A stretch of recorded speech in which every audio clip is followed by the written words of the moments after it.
Mia Farrow and Patti LuPone are friends turned roommates on the stage, that is. You're back on Broadway with this wonderful show. I thought it was extremely, quite brilliant in many spots. You know, it has flashes of brilliance and a very moving, enduring thread of the evolution of a friendship in an odd way. By odd, I mean, they're unusual women who come together strangely, but beautifully. This duo is under the direction of Jack O'Brien. The trio all live nearby in Connecticut.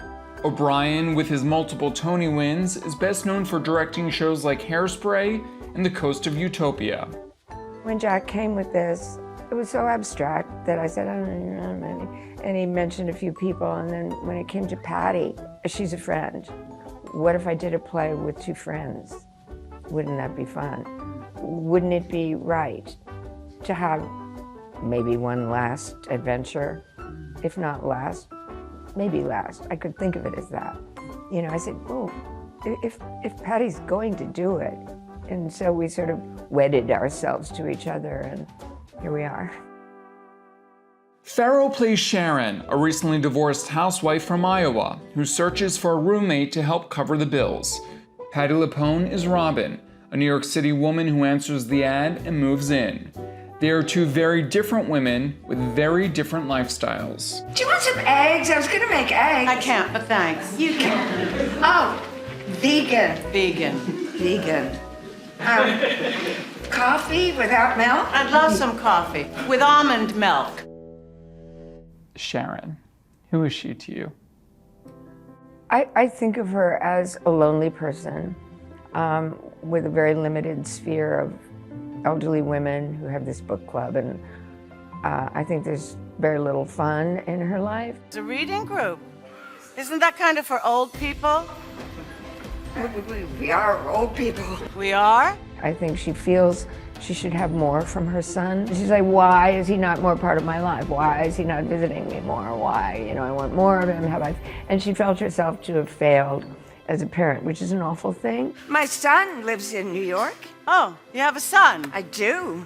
He lives in New York. Oh, that's great. In the Bronx? No. He lives Park Slope. Do you know where he lives in Park Slope. You're a movie star who's returned home to Broadway.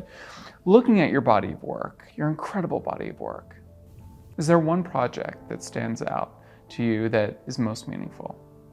I would have to say the first, there are several for different reasons. Like the very first play I did was The Importance of Being Earnest here in New York.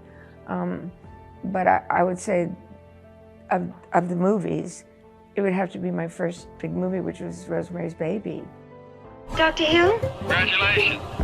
You're pregnant. I loved every minute of working on it. It was a joy because it asked a lot of me. And you know, that's what you want as an actor. You want a piece of work that will ask a lot of you. I didn't realize that you were part of Getting Away with Murder, that Jack O'Brien directed right across the way here. I believe it was at the Broadhurst. You are credited, even though you weren't on stage in that show.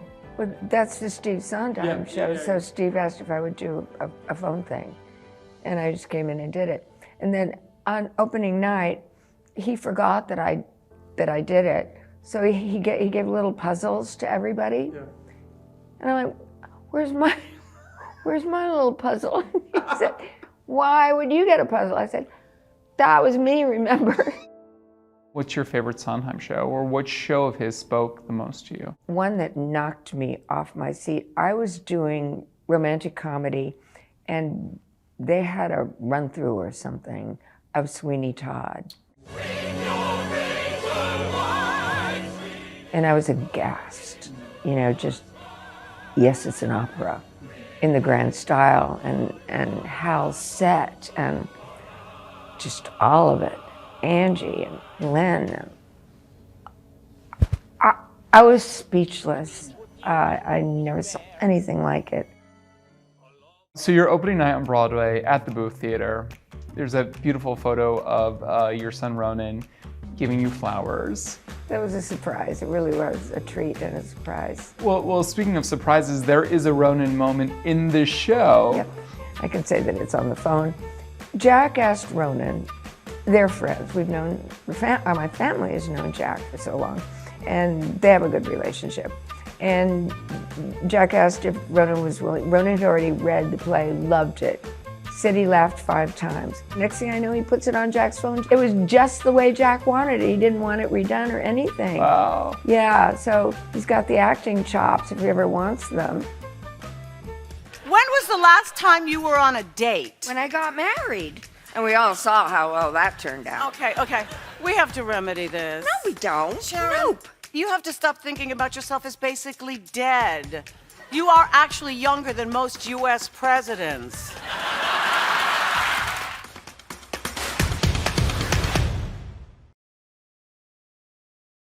Thanks for watching our YouTube channel. For more stories in your communities, click the subscribe button right here. You can also download our app or watch us on TV for the latest news and weather updates every 10 minutes and more. We'll see you then.